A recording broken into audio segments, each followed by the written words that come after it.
Oke, jadi malam ini di Breakthrough sendiri gitu ya, kita akan uh, bersama-sama gitu ya dari kelasnya Mas Rian Karisma, kita ngomong tentang big data gitu kan. Big data apa sih, kayak apa namanya, isi materinya, kemudian pemahamannya nanti akan disampaikan oleh Mas Rian Karisma secara langsung. Oke, mungkin kita sneak peek juga kali ya tentang Mas Rian Karisma, boleh di spill nih asal-asal. Oke. Jadi Mas Rian Karisma ini alumni UGM ya, mungkin di sini ada yang alumni UGM juga, jurusannya ilmu komputer kalau kalau di sini ya. Ini ada yang sama anak UGM juga, mungkin boleh angkat tangannya. Oke, jadi Mas Rian ini udah profesional IT lebih dari 10 tahun gitu ya, dengan melalang buana dengan berbagai macam industri, ada healthcare, kemudian oil and gas, startup, dan masih banyak lagi. Dan kalau misalnya dilihat nih dari journey karirnya sendiri, Mas Rian ini lamanya di software engineer ya masalah. Apa namanya? Lebih utamanya di software engineer, dan tiba-tiba dari jadi data engineer gitu kan di Bandung. Mungkin kita bisa tanya ke Mas Rian, kenapa tuh dari software engineer tiba-tiba jadi data engineer gitu kan.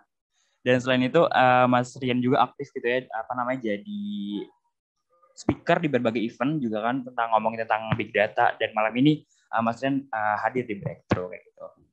Oke, Mas Rian, mungkin biar nemenin aku nggak sendiri nih, langsung aja Mas, say hi ke teman-teman.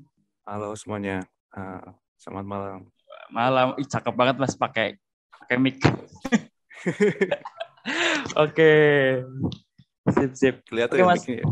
Oke, sip Mas Rian. Biar BTW agak tadi bagus apa suaranya. namanya? Kepo sedikit kali ya. Tadi kan apa namanya, di background-nya kan kebanyakan jadi software engineer, terus tiba-tiba dari jadi data engineer gitu kan. Itu kenapa tuh tiba-tiba belum banting setir gitu bisa dibilang ya? Atau masih Banting ada yang setir. kayak berkaitan gitu? Sebenarnya itu berkaitan banget sih, soalnya kan di data engineer ini apa ya, kayak software engineer-nya data gitu secara tidak langsung, karena dia bikin infrastrukturnya, bikin pipeline gitu-gitu, mina-minain data, terus apa namanya, bikin sistem supaya si sistem big data ini benar-benar kerja dengan lancar kayak gitu sih. Mungkin buat saya kayak challenge baru aja sih dari sisi software engineer pindah ke data engineer itu. Maksudnya biar lebih ada tantangan baru aja sih. Mungkin biar buat teman-teman juga kalau istilahnya mau tantangan baru, nah mungkin bisa join saya di data engineer Dana gitu. Oke, sip. Oke, jadi mungkin teman-teman yang tadi Dana itu ya, yang mau kepoin karir di Dana, bisa banget tadi apa namanya, kepoin websitenya langsung di karir Dana sama di LinkedIn-nya gitu ya. Siapa tahu dari sini juga ada yang potensial nih Mas Rian, bisa screening gitu kan, tipis-tipis di sini bisa juga. Oke Mas Rian, mungkin langsung aja aku serahin ke Mas Rian untuk pemaparan materi sebenarnya.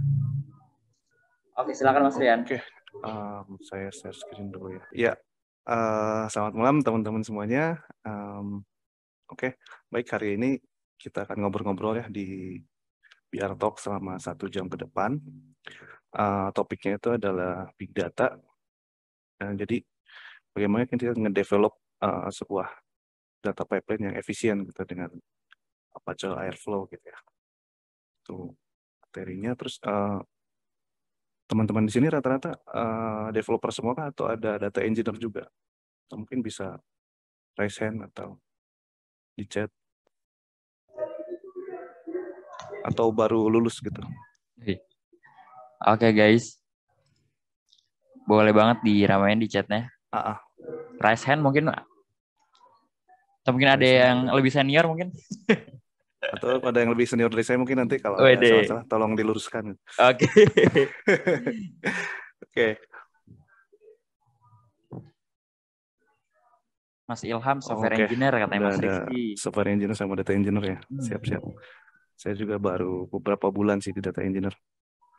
Mau genap setahun nanti di Oktober. Oke. Baik teman-teman. Ya, sebelum kita mulai, yang dari tadi ngobrol-ngobrol terus ya, saya kasih pantun dulu deh. Minum kopi di malam hari, pisang goreng dan karedok siap disantap. Yuk, mari teman-teman kemari ikut webinar Big Data di Breakthrough ID. Mantap. Asik. Mana cakep ya? Cakep. Oke. Yap, itu ya untuk intronya atau judulnya. Mudah-mudahan uh, kita bisa sama-sama ngobrol-ngobrol di 1 jam ke depan tentang big data ini. Oke. Nextnya ini sekilas tentang Dana ya teman-teman. Tapi tadi juga teman-teman udah lihat juga kantor Dana seperti apa gitu ya.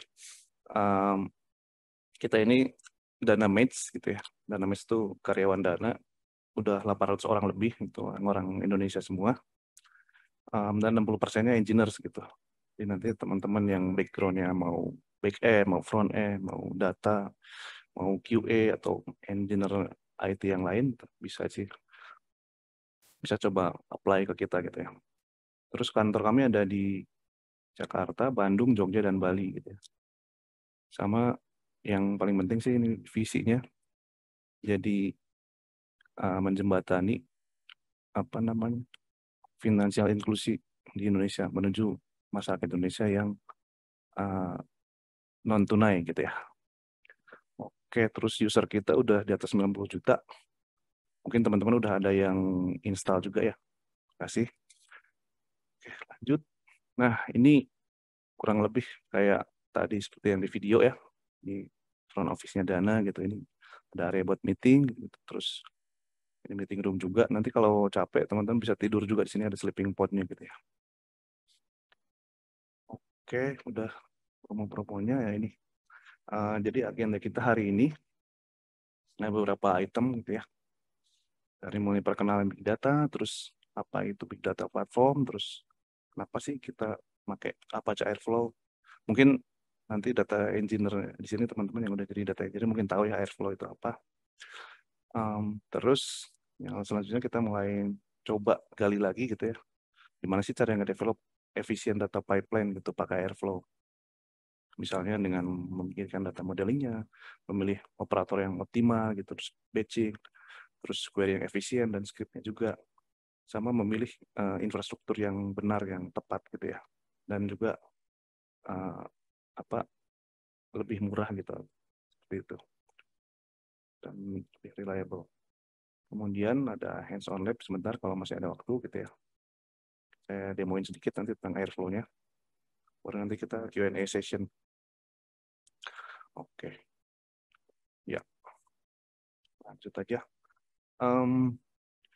Big data ya. Mungkin untuk background-nya teman-teman yang bukan data engineer, saya kasih intro dulu big data itu apa. Karena seperti teman-teman banyak tahu kan udah baca-baca di mana mungkin ya, di artikel-artikel atau di jurnal-jurnal atau di mana. Biasanya data itu kan dianggap sebagai data is the new oil gitu ya. Jadi data itu uh, lagi suatu hal yang menarik sekarang gitu. Ya saya juga pindah dari back end ini ke data, salah satunya itu data is the new oil. Saya ada background di oil, kemudian saya mau coba, penasaran sih data ini, big data ini seperti apa sih gitu. Ini menurut Google Trend juga ada kenaikan gitu ya ketika pencariannya. Orang-orang interestnya itu ke big data itu mulai tumbuh nih di sekitaran 2014 terus sampai 2017 makin naik nih kurvanya. Kalau dari 2007 sampai 2010 ini masih ya sedikit lah, paling 15-10 orang gitu ya. Ini di atas 100. Oke. Jadi big data ini adalah dataset yang ekstensif gitu ya, yang dia data itu yang gede banget gitu. Jadi kalau disebut big data itu datanya udah melebihi 1 petabyte gitu. Satu juta gigabyte. Dan uh, yang paling penting di big data itu ada 3 V ini, ada volume, velocity, dan variability gitu. Untuk membuat atau mengambil insight dari big data ini kita perlu sebuah arsitektur yang scalable dan juga storage yang efisien gitu ya untuk memanipulasinya dan menganalisisnya. Kemudian big data ini secara eksponensial terus meningkat gitu. Dan juga data ketersediaan data di dunia itu semakin meningkat, seperti infografik dari IBM seperti ini. Nah, ini dia. Jadi tadi ada 3 V, volume, velocity, dan variety gitu ya, yang besarnya itu. Ada juga ada yang nambahin veracity. Nah, yang pertama tuh volume ya. Jadi teman-teman bisa lihat di sini di seluruh dunia itu kurang lebih ada 6 miliar orang ya, dan dia punya handphone semua. Apalagi nanti di Indonesia bisa jadi satu orang handphonenya ada 2 atau ada 3 gitu ya. Jadi kalau ada promo-promo e-commerce atau apa kan bisa jadi dari 2-3 handphone itu dapat gitu ya. Seperti itu kurang lebihnya. Terus data-data uh, ini akan yang di-create di 2020 itu sekitar 40 zettabyte ya, dan akan meningkat 300 kali lipat dan sudah meningkat 300 kali lipat dari tahun 2005. Dibayangin volume data itu semakin sini makin gede. Nah, sekarang masalahnya tinggal gimana kita cara memprosesnya gitu, gimana cara menambangnya itu biar menjadi sesuatu yang berharga gitu ya. Terus ini velocity-nya, misalkan ini di New York Stock Exchange aja mengcapture 1 terabyte dari informasi penjualan, informasi trade dalam setiap sesi trading. Jadi cepat sekali kan untuk satu sesi itu, dan juga banyak. Terus variety-nya nih, untuk setiap bulan di Facebook aja ngirim 30 miliar konten, 400 juta tweet gitu, sekitar 200 juta aktif user di Twitter, dan juga YouTube 4 miliar jam video.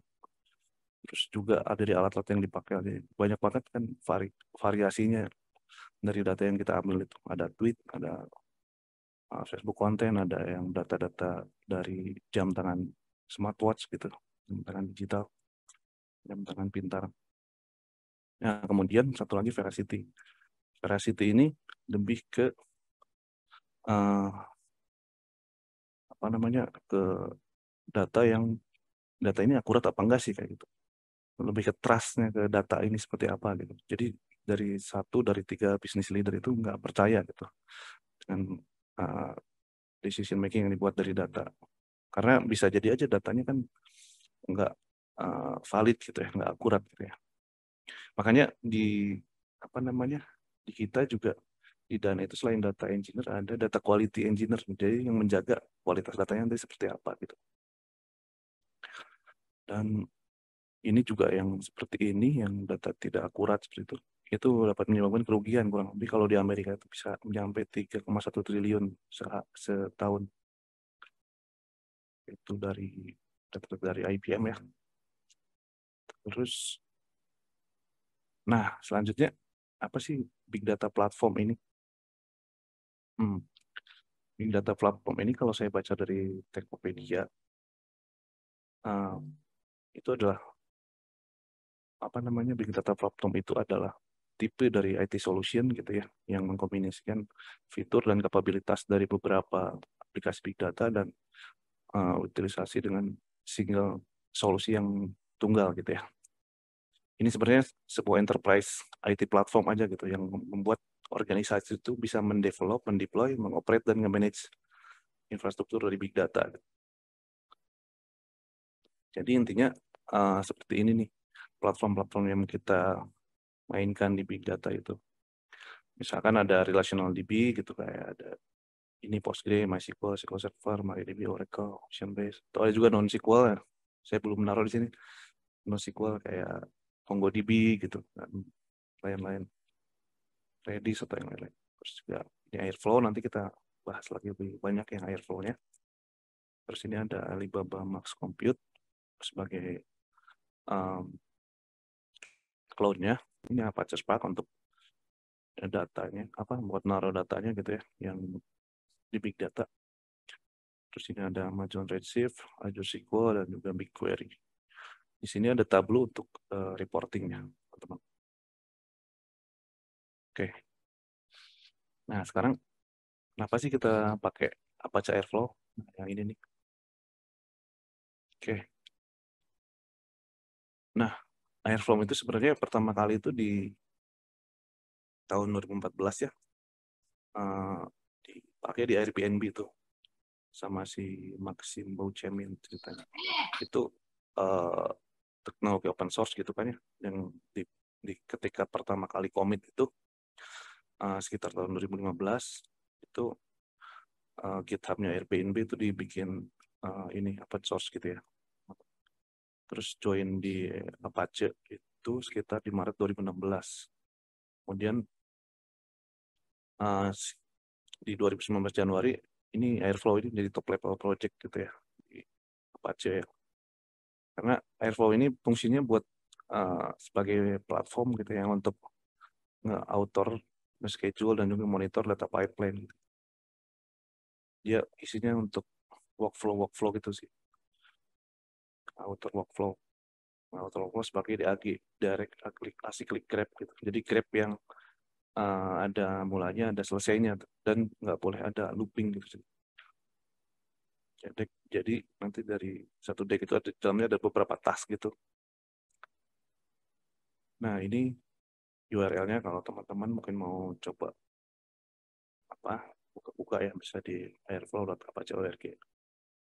Nah prinsipnya Airflow ini dia dinamis, extensible, elegan dan scalable. Nah, dinamis ini gimana? Karena si Airflow pipeline ini bisa dikonfig sebagai code gitu, configuration as a code pakai Python. Terus bisa bikin dynamic pipeline gitu ya. Jadi dari code Python itu bisa dibikin secara dinamis lah beberapa pipeline sendiri gitu ya. Kemudian si pipeline-nya ini juga di dalamnya kan ada tas-tasnya itu. Si DAG-nya itu ada tas-tasnya. Nah, tas-tasnya itu bisa juga pakai programming language yang lain gitu. Dia agnostik soalnya bisa multiple programming language. Tapi tetap untuk bikin si DAG-nya itu pakai Python gitu ya. Kemudian dia extensible. Dia gampang banget untuk nge-define operatornya gitu. Nge-execute dan nge-extend library-nya. Nah, kemudian dia ini elegan juga karena si pipeline yang pakai Airflow ini bisa lean dan eksplisit gitu ya. Jadi bisa dibikin parameter-parameter juga, terus bisa dibikin templating juga seperti Jinja templating engine seperti itu. Kemudian si Airflow ini scalable. Dia punya arsitektur yang modular gitu dan menggunakan queuing message gitu untuk ngobrol dan orchestrate uh, worker-workernya gitu. Bentar. Oh ya, kalau ada pertanyaan bisa tulis di Slido dulu ya teman-teman. Biar nanti di sesi terakhir kita ada Q&A. Oke. Ya, lanjut. Ini untuk Airflow ini kayak gimana sih tampilannya gitu. Ini ada DAG view-nya, take view-nya, sama ini ada grab view-nya. Ini salah satu contoh aja sih di yang tampilannya ada yang lain juga, ada calendar view gitu, ada kayak gitu. Ada task duration, ada landing times, ada kayak Gantt chart gitu, terus detailnya apa, terus ini code gitu. Nanti ada lognya juga, ya, atau ada tree view. Ya. Nah, di DAG view ini bisa kita lihat ada beberapa task yang sukses, ada beberapa task yang gagal gitu-gitu. Jadi sama juga DAG-nya ada yang sukses atau yang gagal gitu. Yang sukses ini biasanya udah hijau-hijau lah biasa. Kalau udah green udah sukses berarti gitu. Kalau ada yang red gitu nanti biasanya fail ya. Terus kalau grab view yang ini soalnya dia tampilannya enak sih. Nanti dia bisa dilihat per tas-tas kecil-kecil gitu. Jadi ini kayak dari setelah ini run miss 0 ke run miss 1 gitu. Run 2 baru run after loop. Baru ini yang di run terakhir. Nah ini bisa aja di skip gitu ya. Tapi emang pasti di skip ya. Oke. Next. Nah, siapa sih yang pakai Airflow?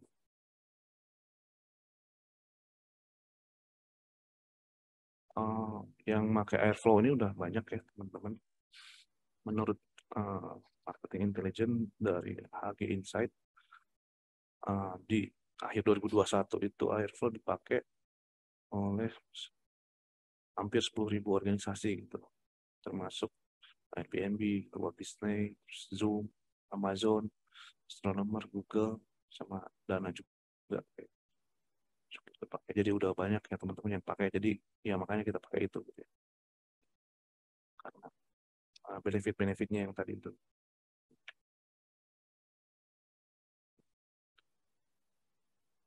Terus kita ke ini ya.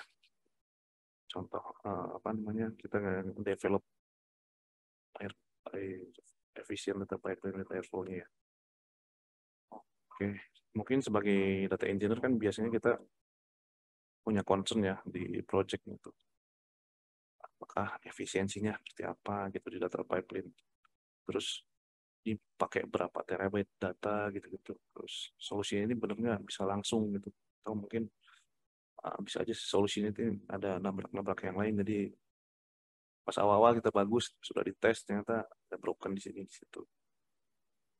Dan kita harus bisa aware gitu, apa namanya, bikin pipeline terus benar-benar bagus, bebas bug dan juga efisien. Misalkan bagus, bagus sama bebas bug juga belum cukup gitu. Bisa jadi yang solusi yang kita bikin ternyata malah jadi mahal gitu. Nanti pas bayar di cloud-nya. Seperti itulah. Nanti di belakang ada yang nggak bisa connect ternyata. Atau keterbatasan tools atau apa gitu. Oke. Nah sebelum ke situ kita ngobrolin data modelingnya dulu nih. Kan ngebikin ekosistem big data atau data lake atau data warehouse. Ini kan perlu data platform ya dan perlu data modeling gitu ya. Terus pemodelan datanya itu biasanya meningkatkan kapabilitasnya gitu ya. Dan kalau bisa sih dibikin data modelnya lebih efisien gitu biar nggak ada tambahan load ya di infrastrukturnya gitu ya. Terus juga data model itu harus bisa nge-simplify organisasi data aset gitu ya. Jadi data aset manajemennya itu kita harus pikirin gitu mana data-data yang untuk reporting A, untuk reporting B gitu misalkan. Dan harus mendukung efisien data analitik gitu ya. Dan juga beberapa aplikasi-aplikasi front end-nya. Jadi di awal kita harus udah mikirin gitu nanti reportnya bakalan kayak gimana sih. Makanya dari mulai misalkan kita bikin ODS-nya, bikin DWD-nya, bikin si ADM-nya, aplikasi data mart-nya udah sesuai gitu sama di depannya. Terus datanya harus kalau bisa di grup gitu ya, sesuai sama bisnis domainnya. Jadi nanti ke depannya untuk si data governance sama data katalog bisa lebih enak gitu ya, bisa lebih gampang. Nah ini sedikit pembahasan data modelnya di relasional sama non relasional. Relasional database kan teman-teman mungkin udah tahu semuanya ya. Itu koleksi dari data item yang di organize gitu ya dengan tabel-tabel gitu. Jadi ada kolom, ada baris gitu ya. Jadi seperti spreadsheet ya di Excel. Nanti di sini juga akan ada kayak bentuk normal 1, kedua, 3. Kayak gitu. Yang ini paling cocok nih untuk database transaksi ya. Namanya relasional ini. Ya transaksi keuangan, transaksi e-commerce, transaksi logistik, dan lain-lain. Terus ada juga yang non-relational DB. Ini ada bentuknya yang key value store, ada yang document store sama graph store. Untuk key value store itu dia datanya skema less ya. Terus dia punya key sama value gitu ya. Jadi punya satu pasang key sama value untuk disimpan key value. Misalkan ini 1285678, namanya dia terus value 511 sekian. Ini namanya ini namanya siapa? Nah, ada juga yang dokumen store nih. Dokumen store ini dia nge-support lebih kompleks daripada key value store. Dia bisa menyimpan teks dokumen gitu, XML atau apa gitu yang di sini. Terus ada juga Graph Store. Graph Store ini model seperti Graph gitu database-nya. Seperti Node4j lah atau Neo4j lah. Jadi data Graph Store ini dibikin pemodelan seperti graph gitu ya. Jadi yang paling penting sini datanya sama relasinya gitu ya. Ini bagus banget buat nyari relasi data-data untuk fraud detection misalkan. Nanti orang ini melakukan top up berapa tuh. Apakah dia ada indikasi fraud atau gimana? Atau misalkan di sini transfer ke siapa sih? Transfer ke siapa sih? Apakah ada kecenderungan itu mencuci uang atau gimana? Nah, ke situ sih tujuannya. Oke, next. Lanjut. Habis tadi pemodelan data ya, kita harus memilih gitu ya operator yang optimal gitu. Di Airflow sendiri ada apa namanya operator-operator gitu ya, yang kita pakai untuk membuat sebuah DAG-nya itu, DAG-nya itu. Jadi milih operator ini tergantung pada hal-hal berikut ya, kayak data source sama destination, terus operator flexibility, efisiensi, sama cost overhead ya. Nah, data source destination itu maksudnya apa sih gitu? Misalnya kita punya DAG seperti ini. Ini kayak apa namanya? Uh, task yang untuk query gitu ya. Nanti dari si query SQL ini masuk ke S3. S3 itu kan tempat penyimpanan ya, penyimpanan file ya di Amazon ya.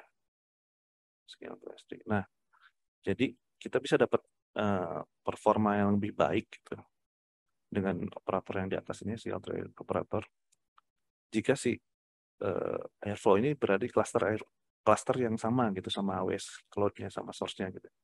Jadi misalkan kita banyak naruh file-filenya atau database-nya di AWS, ya Airflow-nya itu taruh di AWS juga gitu biar. Dan juga satu ini tadi apa namanya? Uh, satu cluster ya. Jadi misalkan RDS instannya di cluster A gitu ya. Airflow-nya di cluster A juga. Jadi nggak uh, nggak jauh-jauh gitu ya ngambil datanya. Seperti itu sih. Ini contoh di AWS ya teman-teman. Bisa juga dipakai misalnya di Google Cloud, GCP itu, atau bisa di Alibaba atau di um, cloud-cloud yang lainnya, Azure mungkin atau apa.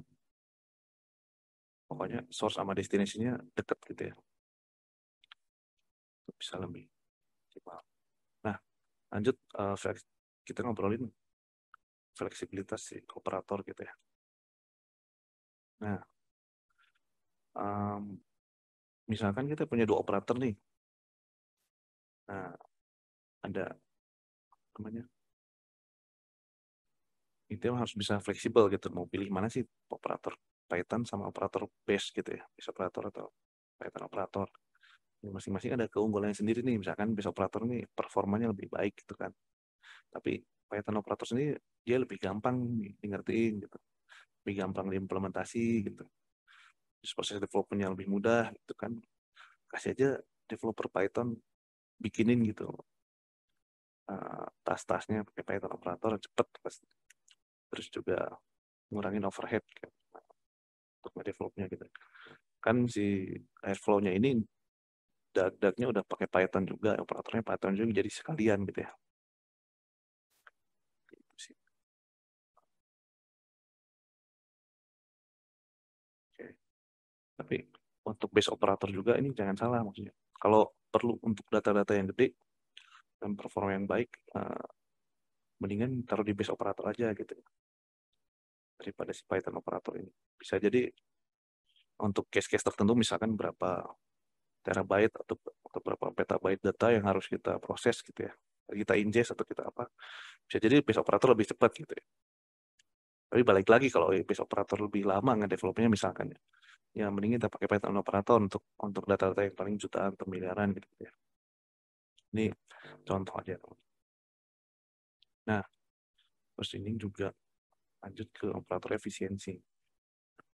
Uh, kita kasih contoh misalkan ada dua DAG di sini di kiri dan sama di kanan ya. DAG-nya itu seperti ini dia start dulu, terus ini connection, variable, baru mulai ekspor gitu ya. Level PCP,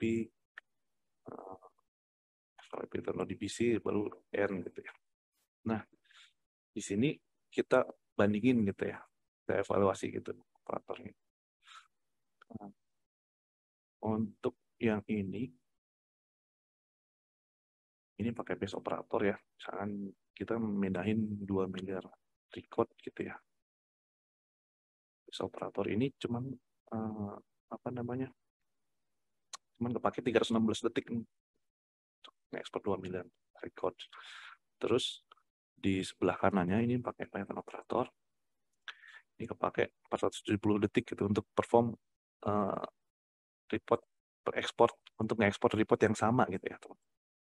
Jadi ya secara komputasi kan lumayan tuh, uh, sekitar 160-an, kalau 150-an detik kan kita bisa menghemat gitu ya kalau pakai base operator. Tapi secara apa namanya, pengerjaan bisa aja lebih cepat yang ini kan teman-teman. Misalkan kita udah biasa ngoding di Python gitu, cepat daripada harus bikin base script kayak gini nanti.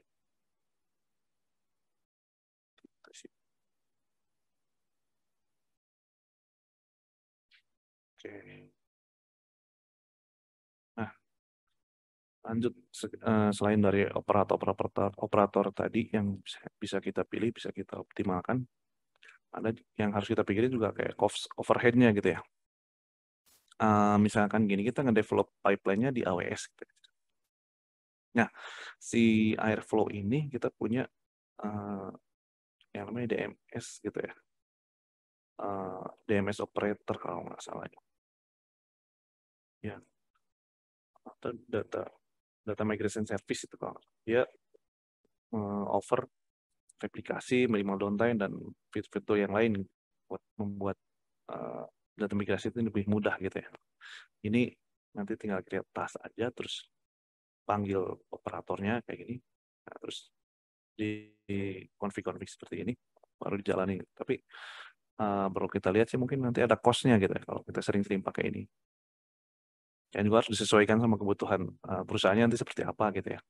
Kalau emang butuh banget data-data yang gede ya cost segini ya nggak masalah gitu kan, cuma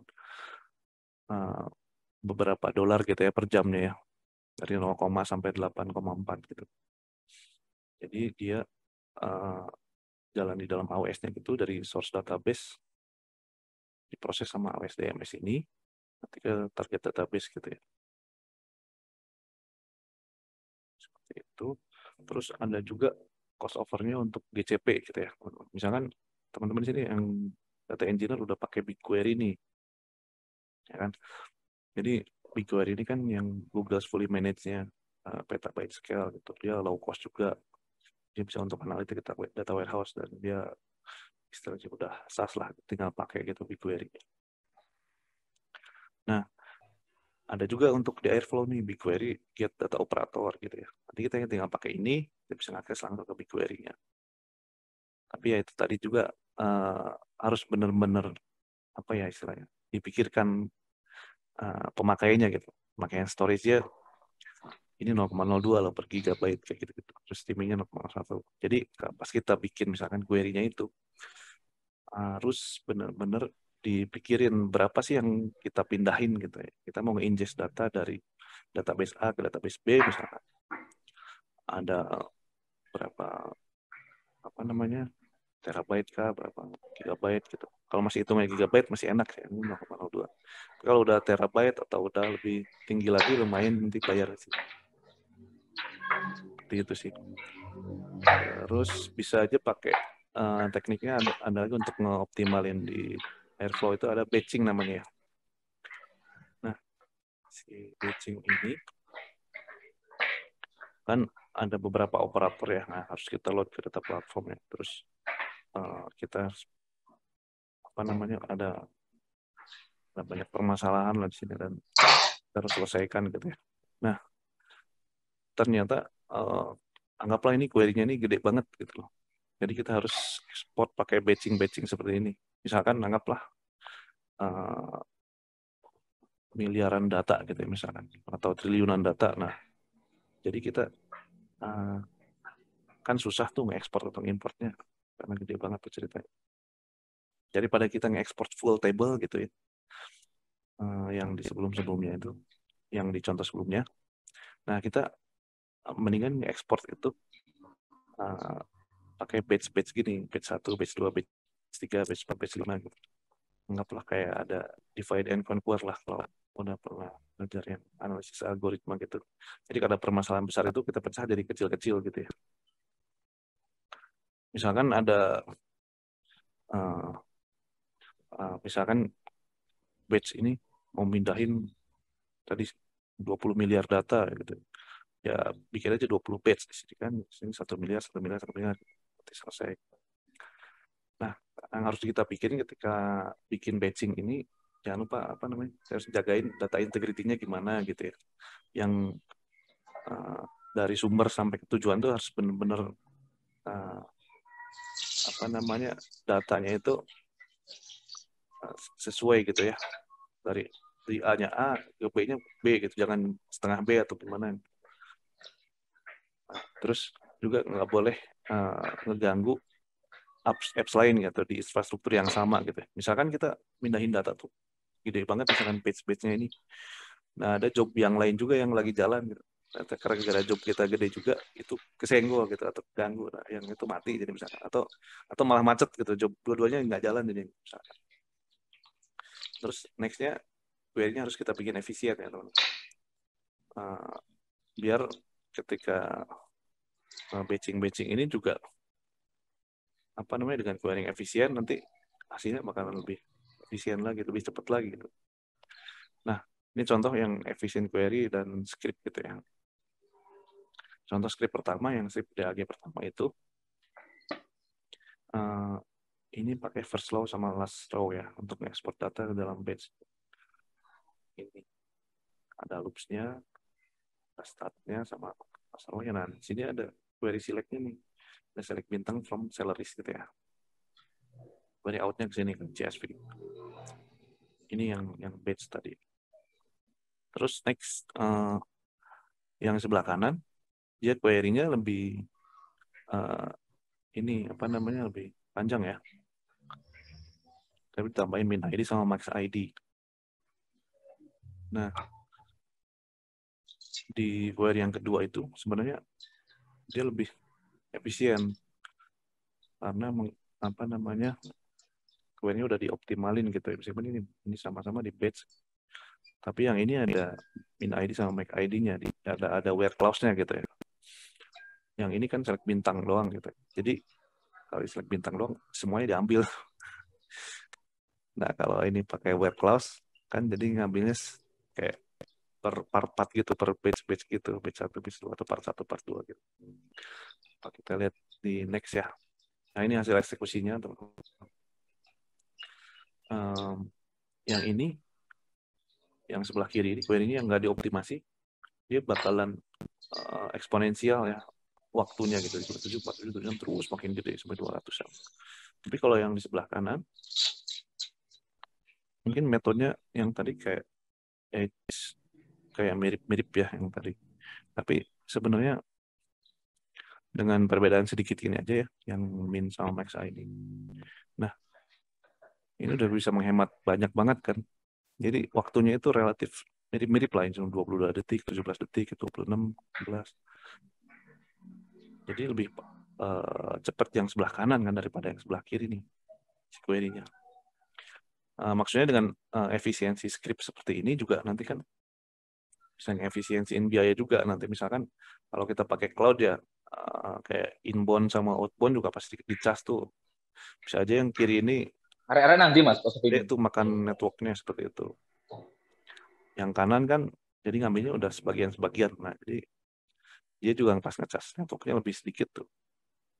Sama waktunya juga lebih kecil. Oke. Nah, lanjutnya untuk optimalin si DAG ini kita harus bisa milih infrastruktur yang tepat gitu ya. Ada apa namanya, beberapa cara sih ini untuk milih infrastruktur ini ya teman-teman.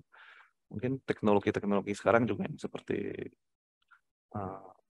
Kubernetes gitu, itu juga bisa kayak udah jadi syarat utama sih kalau mau dapetin infrastruktur yang pas gitu ya. Karena dia didukung AWS, GCP, sama Azure gitu ya. Sama si Kubernetes juga bisa ngebantuin tuh infrastrukturnya bisa robust gitu ya. Karena Kubernetes itu bisa nge-scale up atau nge-scale down gitu. Kalau si pipeline-nya lagi banyak yang pakai, dia scale up. Misalkan pipeline-nya lagi sepi, dia scale down kayak gitu. Terus juga cloud platformnya kita harus pilih yang bisa nambah atau ngurangin resource hardware gitu ya. Misalnya ke Kubernetes clusternya. Misalkan lagi penuh nih, butuh scale up si Kubernetes-nya, minta ditambahin CPU sama memori atau nambahin node, tambahin gitu ya. Nah, nanti biar bisa ngeproses si data-data yang gede itu gitu. Karena kan bisa aja kebutuhan pipeline kita makin sini makin naik gitu ya. Jadi kadang-kadang permasalahan-permasalahan anak-anak data engineering di sini salah satunya. Kemudian teknologi itu bisa juga interaksi uh, apa untuk membuat infrastrukturnya bisa lebih reliable gitu ya. Oke. Nah, masih ada waktu mungkin saya mau ini sedikit hands on lab dikit ya untuk bikin DAG-nya. Tapi sebenarnya saya udah siapin Docker ya. Saya skip dulu. Jadi di demo ini saya udah jalani Docker dulu nih. Ceritanya mau mindahin ya, mindahin data dari CSV ke sini nih, ke Postgres. Di sini di Docker udah ada 3 image juga, ada Postgres, MySQL, ada Airflow gitu. Tadinya mau sekalian ke MySQL juga, tapi baru sempat yang Postgres aja sih di config-nya. Jadi kita coba ke Postgres dulu ya. Kita cek dulu, ini ada table invoice ya, ini kosong kan ya. Nah, si table invoice ini mau kita isi pakai data CSV ini ceritanya. Nah, CSV ini. Ini Docker ini Airflow-nya ya, udah kita jalanin. Ini jalannya saya jalanin di itu di Docker. Si Airflow-nya udah jalan. Nah, ini kalau mau lihat source code-nya tadi di mana? Nah, ini nih, invoice pipeline dan ini nih.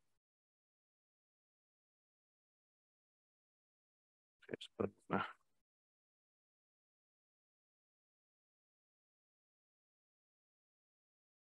ini ceritanya kita mau mindahin kan data dari pet ini nih, data CSV. Kita udah bikin file Python ceritanya kan. Nanti kayak kita pakai pandas ya di sini untuk apa namanya nanti untuk nge-put, untuk nge-transform sama nge-put di situnya, di DB-nya. Transformnya di read dulu CSV-nya, terus transform path, store in DB ini, DAG-nya ini. Jadi pertama ada file sensor dulu ya, si operatornya. Terus ngecek apakah datanya available. Kalau available, lanjut ke transform data baru save ke DB gitu ya. Oke, nanti seperti ini apa namanya grep ya. Nah, data available transform save to DB. Jadi ini enak banget sebenarnya teman-teman. Jadi dari code ini bisa langsung kelihatan visualisasinya gitu. Pas sudah di masukin ke Airflow ya code-nya. Terus coba kita nyalain. Ini kita trigger DAG-nya. Oke. Nah, udah run dia gini. Kita review. Terus di sini jalan tuh si Airflow-nya. Hijau-hijau nih. Running. Nanti kalau udah hijau semua harusnya udah selesai. Nah, ini nih jalan. Si Airflow-nya. running. Oke. Selesai.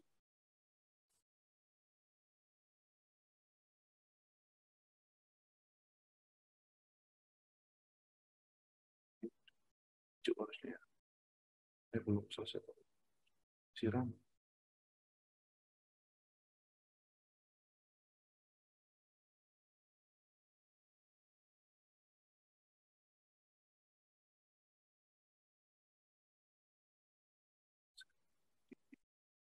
Coba kita cek kalau di sini udah hijau. Nah, ini udah hijau. Ini sorry teman-teman, kadang-kadang kayak UI ini nge-refresh-nya rada delay sih. Nah, ini udah selesai, sukses. Ini ada log-nya juga.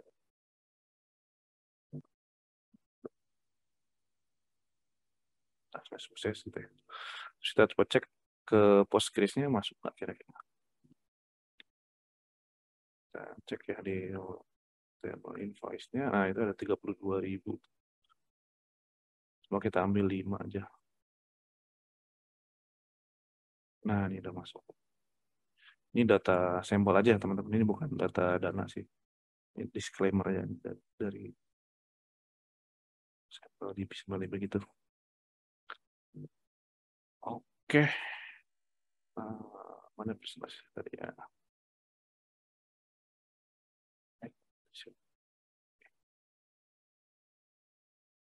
Ya, hands on-nya sudah. Terus mungkin silakan di Q&A. Bertanya atau mau komentar silakan. Ini kita diskusi bareng-bareng ya. Oke, Kita sip. mungkin dari. Thank you Mas Rian. Oke, sip. Oke. Ya, mungkin kita cek slide dulu kali Mas. Tadi kayaknya udah ada seribuan yang nanya nih kayaknya. Wah. Aduh. Siap. Saya stop dulu ya. Oke, silakan. Silakan. Wah, mantap. Ada yang mau jadi DE kayaknya. Aku bacain apa langsung jawab aja Mas nih Mas? Boleh. Saya jawab aja kali ya. Oke. Jadi DE apa? Dari atas sampai bawah kali ya. Oke, untuk jadi DE apa aja ya? Pokoknya data engineer itu sebenarnya syaratnya 2 sih. Harus jago ngoding sama ngerti data sih. Ngerti itu apa? SQL ya. Jadi kalau sekalian seneng query gitu, select dari mana, terus nanti ngejoin, terus ngapain. Nah, itu enak tuh jadi DE itu. Bisa jadi kan kadang-kadang kalau programmer mindsetnya yang kayak gitu-gitu udah bisa dihandle sama abstraction yang di tengahnya lagi gitu ya, yang data layer-nya gitu-gitu. Jadi DE kan kita harus mikirin ini datanya sumbernya di mana, terus ya kita bisa nge-efisiensiin query gitu-gitu. Terus selain bisa ngoding sama bisa query tadi ya, sekarang ada tambahan lagi sih. Pokoknya harus ngerti cloud lah. Soalnya untuk sekarang ini kebutuhannya rata-rata naruh di cloud sih. Mungkin ya teman-teman kuasain aja salah satu cloud-nya gitu ya. Bisa Google atau AWS atau apa, atau Azure atau apa gitu ya. Yang enak aja, yang gampang dipakainya aja gitu ya. Itu paling kalau dari saya 3 itu. Terus ya selain itu ya coba-coba bikin mini project atau nanti coba-coba lamar kemana gitu, tes gitu. Oke. Itu mungkin dari saya. Terus nextnya kalau Airflow bisa di-trigger selain dari schedule, waktunya nggak ya? Misalnya perubahan data langsung nge-trigger sebuah DAG di Airflow. Perubahan data langsung nge-trigger di Airflow. Biasanya sih kita schedulein ya teman-teman ya. Untuk ada perubahan data ini langsung nge-run. Saya belum nyoba sih. Apa namanya ininya. Workaround-nya gitu ya. Ini biasanya di schedule. Kalau untuk yang pertama kali ya kita jalanin sendiri gitu loh. Tapi kalau misalkan schedulernya itu bisa aja kayak ada DAG-nya dibikin parent-parent gitu loh teman-teman. Misalkan kita yang DAG pertama untuk ingest data gitu, nanti ini prasyarat untuk nanti yang keduanya habis di ingest di apain gitu ya, proses kah atau masukin ke ML flow atau kemana, nah nanti di DAG yang kedua kayak gitu, tapi prasyaratnya yang pertama harus selesai kayak gitu gitu, itu bisa sih,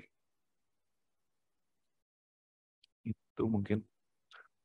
Terus nextnya, apakah ada kondisi di Airflow di mana proses job yang running tidak boleh satu cluster dengan Airflow? Pernah dengar gitu ya, nggak boleh di satu cluster takut ganggu Airflow-nya. Ya pernah sih, tapi maksudnya tadi kan ini untuk bikin lebih efisien aja gitu ya di satu cluster ya. Bisa juga dia di beda cluster asal asal koneksinya gitu bisa nyambung. Kalau nggak nyambung nggak bakal jalan juga, nggak bisa dipanggil si Airflow nanti dia. Dan bisa jadi kalau maksudnya klasternya jauh takutnya jadi lebih lama gitu prosesnya atau peluang failnya lebih besar sih gitu ya. Kalau kita nggak proses data-data yang gede kayak gitu sih. Oke. Terus next, apakah Airflow dipakai? Oh itu nggak bisa. Airflow nggak bisa dipakai untuk streaming data. Streaming data pakai eh, Kafka Streamer atau apa gitu ya, atau yang lain gitu. Dia dia lebih ke batching gitu data-data yang bukan untuk transaksi real time ya yang Airflow ini. Jadi data yang buat yang udah sehari gitu gitulah. Apa data warehouse lah ya, data warehouse, data lake gitu, gitu. Bukan data streaming. Oke. Dan nextnya platform data engineer di Dana kayak gimana ya? What's day to day tim di Dana mostly do? Wah, Mas pertanyaan bagus Zain. nih, Mas Zain. Ini Mas Zain kalau misalkan Uh, mau menanggapi atau mau nanya uh, langsung juga nggak Kalau apa-apa mau nih on langsung mic. atau mau open mic boleh. Atau yang tadi nggak puas dengan jawaban saya boleh juga. Atau Hmm. nanti bisa email juga. Gampang. Um, Salah satunya Airflow tadi ya. Terus kita punya relational DB juga gitu ya. Terus kita punya Spark juga. Kita punya kayak ya mirip-mirip tadi AWS S3 gitu, mirip itu. Yang di cloud-nya di penyimpanan data gitu atau SFTP atau apa gitu ya. Kerjanya mostly ya ada project sama ada apa ya, ada nge-support teman-teman dari tim lain gitu ya, yang butuh data gitu ya. Misalkan teman kita butuh data nih sebelum meeting harus ada laporan berapa orang user dana yang baru sekarang gitu. Berapa orang sih aktif user yang sekarang, berapa orang. Nah, gitu-gitu salah satunya kerjaan data itu nge-provide data-data itu untuk ke teman-teman di tim lain gitu atau ke bos-bos yang di level C gitu bisa bisa juga tuh dari situ. Terus kalau projectnya misalkan kita bikin uh, pipeline A, pipeline B gitu, saya bisa nggak bisa jelasin secara detail sih. Maksudnya kurang lebih kayak gitu. Terus kesehariannya ya biasa ada bikin query gitu, bikin benerin platform gitu, terus nge-improve sesuatu gitu, kerjaan-kerjaan engineer gitu. Terus juga nge-provide data ke siapa gitu. Tapi tentu misalkan kita ngasih data ke siapa itu juga harus ada kayak apa ya istilah itu, approval dari tim IT security-nya juga karena kita di Dana ini menjaga banget kerahasiaan data itu ya. Maksudnya data itu harus dikasih ke orang yang tepat gitu ya. Dan ada persetujuannya, ada approvalnya beberapa layer gitu. Apalagi data pengguna gitu, data nomor handphone itu kan data privacy yang harus kita jaga gitu. Soalnya dari trust itu kita bisa mempertahankannya bisnis kita bakal berkelanjutan gitu ya. Oke, itu mungkin dari saya. Tanggapan ya mungkin Mas Jen? Oke, Enggak ya? Mas Zain mau say hi dulu mungkin. Oh, halo, halo. Sorry. Halo. Oke, Benar. halo. Sip, sip. Oh ya, mungkin Oh. mau nanggapin tentang itu sih, Mm-mm. data governance tadi. Eh, kan ketika itu kita ngomongin ini kan ya, kayak bisnis domainnya misalnya eh, Mm-mm. data scientist itu pengen sebuah data yang apa ya, yang sebenarnya nggak internal gitu, Data nggak. scientist internal. Oh, Ya. enggak internal. Hmm. Mm-mm. Nah itu eh, harus by ini nggak ya, kayak kayak ada tahapan gitu, kayak persetujuan antara oh ini boleh nih datanya dikasih ke buat dianalis gitu. Itu apakah kayak Oh, itu biasanya ada kayak ya harus Misalkan kita konsul dulu sih ke teman compliance-nya gitu, apakah boleh atau enggak. Kalau dari compliance atau dari legalnya gitu udah boleh gitu, baru bisa kita lanjut gitu. Soalnya bisa aja kan data scientist ada mempelajari mempelajari kebiasaan user lah, mempelajari apalah gitu, atau mempelajari ada kemungkinan fraud kah sih si user ini gitu gitu. Ada rule-nya gitu. Oh, I see. Oke. Kalau kan misalkan data scientist kerja sama machine learning engineer gitu ya, dia nggak develop algoritma apa gitu ya untuk kalau di fintech kan yang paling ini fraud misalkan ya, ini contoh kasus aja gitu misalnya. Nah, untuk menghadang fraud itu atau mengantisipasi fraud itu kayak gimana sih trik-triknya gitu, atau apa sih istilahnya kecenderungan orang untuk bikin fraud itu, orang-orang seperti apa atau user-user seperti apa nih. Jadi behaviornya gitu yang kita pelajari gitu, bukan si data usernya gitu. Kayak gitu sih. Oke. Thank you, Mas. Oke, ya. Sip. Oke, lanjut mungkin kalau nggak ada lagi untuk teknologi data warehouse di sana pakai apa ya? Teknologi data warehouse ya kita ada kayak tools sendiri sih sebenarnya, internal tools gitu ya dari company-nya. Apa namanya? Tapi intinya di belakangnya ada Spark-nya aja gitu ya. Jadi kalau teman-teman udah belajar Spark gitu, MapReduce, Hadoop gitu-gitu, Spark, ya bisa lah kita ini. Pokoknya teknologinya seperti itulah. Tapi dengan toolsnya berbeda gitu. Ada tools istilahnya tools corporate sendiri gitu, tools in-house sendiri gitu ya. Kita beli toolsnya gitu sih. Jadi saya nggak bisa bilang ininya apa gitu. Nah, sama ada pakai Airflow juga sama yang di cloud gitu ya. Itu. Oke. Syarat DDI di dalam harus bisa apa saja. Wah, ini mirip-mirip sama yang tadi sih mungkin, tapi saya ulas lagi. Yang penting mah bisa ngoding, bisa query, sama bisa cloud sih kalau menurut saya. 3 itu syarat utama untuk hard skill-nya ya. Tapi kalau soft skill-nya mungkin bisa aja communication skill-nya bagus gitu ya. Terus bisa apa ya, kayak critical thinking, terus aktif juga di meeting ini tuh. Apa ya, juga banyak belajar gitu. Learning, kita juga ada learning hours di company itu. Jadi jangan khawatir misalkan kalau misalkan baru bisa 1 atau 2, nggak apa-apa, cobain aja. Nanti sekalian belajar juga di sini gitu. Nanti kita mentorin dan lain-lain gitu. Itu sih dari saya. Oke, perbedaan tugas job desk data engineer dan machine learning engineer.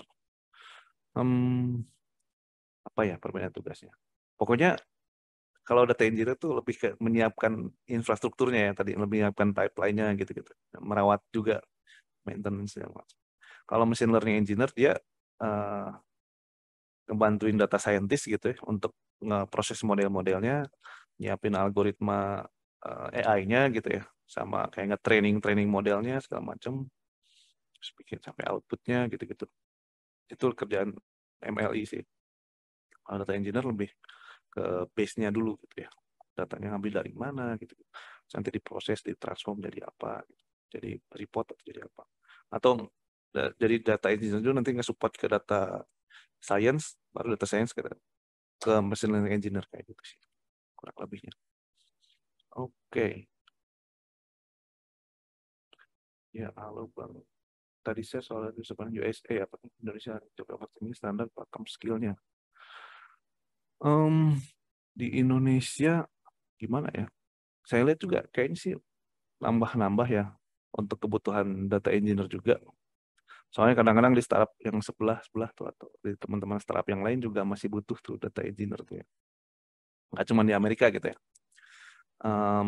Terus juga secara ini ya, secara survei-survei gitu masih banyak diperluin sih kurang lebih ya, mau itu developer, mau itu data engineer atau data science. Developernya mau back end, front end, UI dan lain-lain. Soalnya apa namanya? Sekarang kan startupnya udah mulai kayak nyari profit gitu ya. Jadi untuk tenaga kerjanya menurut saya sih masih banyak dibutuhin ya. Meskipun sekarang ada beberapa startup juga yang nggak terlalu bagus gitu perkembangannya gitu. Kalau untuk data engineer bisa aja ke corporate juga, atau misalkan kayak ke perusahaan yang dulunya nggak terlalu memikirkan data kan. Untuk sekarang ini mereka bikin decision-nya harus based on data sih yang setahu saya ya. Soalnya kalau company sekarang nggak bikin keputusan based on data ya biasanya tinggal tunggu aja kehancurannya gitu ya. Jadi nggak asal feeling aja sih. Apa namanya, kan masyarakat atau pasarnya sekarang udah pada pinter gitu ya, atau ini. Jadi kalau udah berdasarkan data, kita udah istilahnya udah tahu nih arah, misalkan arah marketingnya mau kemana gitu, arah eh, keinginan si pasar itu mau kemana gitu ya. Kayak gitu sih. Menurut saya masih bagus sih opportunity-nya. Ya semangat aja belajarnya gitu. Nanti kalau berkesempatan mungkin bisa ketemu saya di Danan. Asik. Terus next, key value itu kayak JSON. Ya mirip sih key value kayak JSON. Jadi ada satu key-nya untuk string, satu value-nya. Ya, sip. Oke, benar. Terus next, antara data engineer Mas Bagus sama data analis, data scientist itu bedanya di mana? Oh, yaitu apa namanya? Uh, anggap lagi nih kalau misalkan saya analogikan apa ya, mobil ya. Misalkan data engineer itu yang bikin mobilnya gitu, bikin bannya kayak gimana, terus setirnya kayak gimana, terus kacanya kayak gimana. Nanti data analis sama data scientist itu supirnya, dia mau jalan kemana sih pakai mobil itu. Misalkan mereka mau pakai buat fraud detection, oke gitu. Mereka mau bikin buat image atau face recognition atau apa gitu, oke. Misalkan mau bikin uh, customer segmentation atau apa namanya, produk-produk AI yang lain bisa gitu ya. Atau mau bikin keputusan misalkan 5 tahun lagi atau 2 tahun lagi kira-kira usernya bakalan jadi berapa, atau produk apa sih yang paling oke gitu sekarang di pasarnya gitu. Itu bisa si data scientist yang mikirin itu gitu ya, atau data analysnya. Data engineer nyiapin ininya, infrastrukturnya sama macam-macamnya gitu ya. Oke. Ya, ada alasan oleh Debifer. Oh, saya melihatnya Debifer open source aja gitu ya, dan gampang makainya gitu. Kalau tools-tools yang lain kan ada yang berbayar atau gitu. Ya gitu sih. Boleh sih pakai tools yang lain, oke. Maksudnya daripada saya query di konsol gitu aja sih. Minimal resource untuk running test seperti di demo tadi yang data kurang dari 10 giga. Minimal resource. Ya berapa ya kira-kira? Mungkin kita harus merhatiin kayak prosesor sama memorinya itu sih. Ini baru tebakan aja, tapi jangan dijadiin ini yang kalau saya nebak mungkin memori sekitaran 16 giga masih kuat sih, sama prosesor yang apa namanya, dual core gitu atau quad core. Running test ya. Nah, soalnya saya juga pakai spek yang itu di laptop. Tapi itu baru tebakan saya belum menghitung soalnya. Biasanya dengan resource atau memori yang lebih gede lebih lancar sih kayak gitu sih, teman-teman. Oke. Ya, terus newbie apa ada teknik kemudian relational DB saja atau NoSQL juga? Kita pakai dua-duanya sih ya, relasional terus NoSQL juga. Sama bisa aja dari file gitu. Maksudnya datanya itu bisa dari mana aja gitu untuk sekarang ya. Paling nanti kalau baru bisa relasional nggak apa-apa, nanti sekalian belajar gitu NoSQL-nya gimana gitu. Kita misalkan ngambil data dari Elasticsearch gitu ya. Elasticsearch kan kayak tree JSON gitu. Jadi cara ngambilnya pasti beda, cara koneksinya beda segala macam. Jadi jawabannya dua-duanya sih. Oke, next apakah DKI melakukan data cleaning? Oh, data cleaning enggak sih. Di kita DE itu enggak cleaning. Yang cleaning nanti DQA, data quality engineer. nanti data cleaning, terus data quality, gitu, cleansing, terus pindah-pindahin. Jadi nanti kerjaan kita dicek sama DQA gitu ya. DQA yang nge-cleaning data atau nge-beres-beresin. Project ini semua portfolio dan data DE, atau DS. Project apa ya? Mungkin contohnya kayak scraping gitu, scraping website atau apa gitu ya. Atau misalkan kayak bikin apa ya? Portfolio. Ya bikin Airflow kayak tadi misalkan untuk anggaplah bentar lagi mau pemilu nih, bikin simulasinya misalkan. Ambil data-data dari mana, dari CSV atau dari database mana, terus diproses pakai Airflow, nanti masukin ke Postgre misalkan. Dari Postgre dibikin visualisasinya di Tableau gitu misalkan. Itu kan satu flow pipeline gitu ya. Itu bisa aja tuh. DE atau DS ya, itu bisa masuk ke DE atau DS. Oke, next, DE di dalam bisa kerja apakah bisa remote? Ya, betul, bisa. Saya juga remote sih, tapi kebetulan hari ini di kantor buat ngejar internetnya biar kenceng.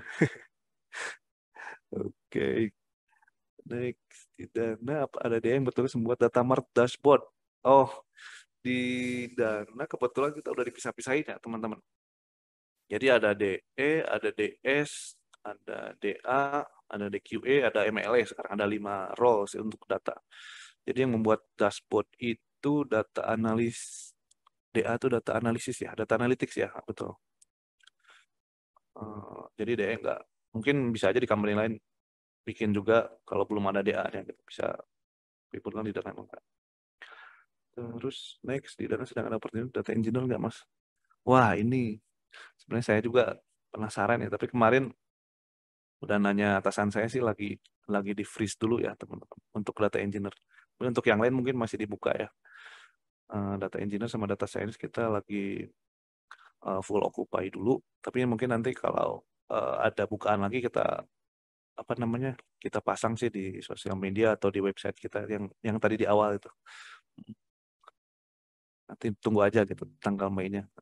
Terus data mesh, Mas Zain untuk project data mesh saya lihat-lihat untuk sekarang belum ada sih ya, tapi mungkin kedepannya mungkin dipikirin gitu ya.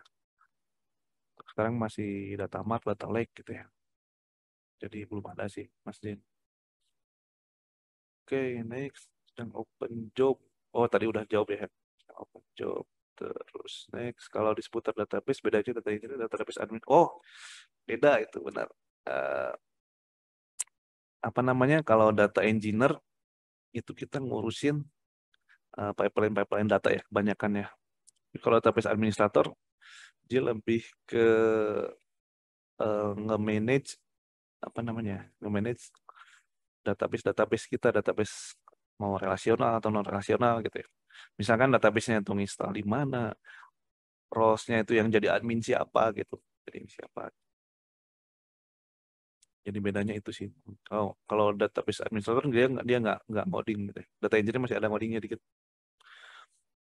Oke, ini kadang suka nge-roll DE di company, tapi pas baca disuruh bikin dashboard bisa beda-beda. Oh iya, bisa Mas Rian, beda-beda. ini Benar. mungkin dua last question kali ya.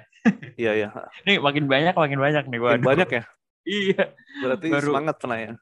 Baru kebakar nih Terus, kayaknya Mas. terakhir DE di Dana ada yang khusus ETL. Nggak ada sih, nggak ada yang khusus. Kita harus bisa ETL, kita harus bisa ngoding gitu. Nggak dipisah-pisah. Harus bisa platform juga. Oke. Oke. Oke, ada last question ya. Oh iya udah jam berapa ya? Jadi saya lupa waktu. Iya, kita udah overtime ya, guys. Oke. By the way. Mantap. Oke, Kak Salsa, thank you. Share screen-nya mungkin kita sudah WD. Oke, mungkin Mas last dari Mas Rian ada ini nggak ada message atau kata-kata ujangan mungkin? Ujangan ya terus. Buat teman-teman di sini. Oke. Mungkin buat teman-teman terima kasih banyak sih udah ikut ngobrol-ngobrol malam-malam sama saya. Mungkin yang lain ada yang lagi ada acara menyempatkan waktunya gitu sedikit untuk di sini ngobrol-ngobrol. Terima kasih banyak dari saya. Mungkin semangat aja untuk belajar mencari suatu hal yang baru, pelajari hal yang baru. nyari tantangan yang baru gitu ya. Jangan gampang berpuas diri, teruslah belajar gitu. Semoga ntar teman-teman bisa sukses di karirnya masing-masing atau di goals-nya masing-masing gitu. Mau goals yang jangka pendek atau jangka panjang. Terima kasih banyak semuanya. Assalamualaikum warahmatullahi wabarakatuh. Ya.